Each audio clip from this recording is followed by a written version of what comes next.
স্নান সেরে ছাদে গেলাম পুজোর জন্য ফুল তুলতে।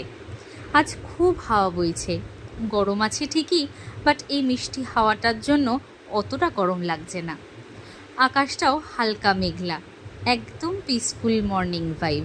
আর দেখো, অনেক দিন পর আমার জবা গাছটাতেও ফুল ফুটলো।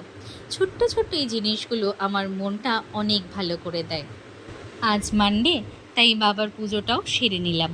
আমাদের বাড়ির এই শিবলিঙ্গটা আমাদের কাছে খুব স্পেশাল। এটা আমার মামনের একটি বড় ইচ্ছে ছিল, বাড়িতে শিবলিঙ্গ প্রতিষ্ঠা করবে।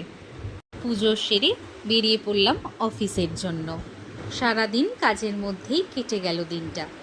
এই সন্ধেবেলা আবার একটা ক্লায়েন্ট মিট আছে। আমি আর কেবিন একসাথেই গেলাম সেখানে। ক্লায়েন্ট মিট সেরে যখন বাড়ি ফিরছিলাম, পাড়ায় ঢুকতেই আমার রডদের সঙ্গে তার সাঙ্গপাঙ্গরা বসে আছে। ওদেরকে একটু আদর করে তারপর বাড়ি ঢুকলাম আমার শান্তির জায়গাতে। আর শেষে সামার স্পেশাল মামনির হাতের ম্যাঙ্গো কাস্টার্ড। সবাই মিলে খেতে খেতে দিনটা সুন্দরভাবেই শেষ হলো। দেখা হচ্ছে তোমাদের সাথে নেক্সট ভিডিওতে। স্নান সেরে ছাদে গেলাম পুজোর জন্য ফুল তুলতে।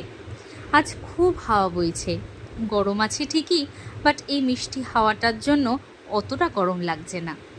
আকাশটাও হালকা মেঘলা, একদম পিসফুল মর্নিং ভাইব।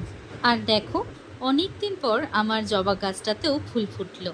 ছোট্ট ছোট্ট এই জিনিসগুলো আমার মনটা অনেক ভালো করে দেয়। আজ মানডে, তাই বাবার পুজোটাও সেরে নিলাম। আমাদের বাড়ির এই শিবলিঙ্গটা আমাদের কাছে খুব স্পেশাল। এটা আমার মামনের একটি বড় ইচ্ছে ছিল, বাড়িতে শিবলিঙ্গ প্রতিষ্ঠা করবে। পুজো সেরে বেরিয়ে পড়লাম অফিসের জন্য। সারাদিন কাজের মধ্যেই কেটে গেল দিনটা। এই সন্ধেবেলা আবার একটা ক্লায়েন্ট মিট আছে। আমি আর কেবিন একসাথেই গেলাম সেখানে। ক্লায়েন্ট মিট সেরে যখন বাড়ি ফিরছিলাম, পাড়ায় ঢুকতেই আমার রডদের সঙ্গে তার সাঙ্গপাঙ্গরা বসে আছে। ওদেরকে একটু আদর করে তারপর বাড়ি ঢুকলাম আমার শান্তির জায়গাতে। আর শেষে সামার স্পেশাল মামনির হাতের ম্যাঙ্গো কাস্টার্ড। সবাই মিলে খেতে খেতে দিনটা সুন্দরভাবেই শেষ হলো। দেখা হচ্ছে তোমাদের সাথে নেক্সট ভিডিওতে।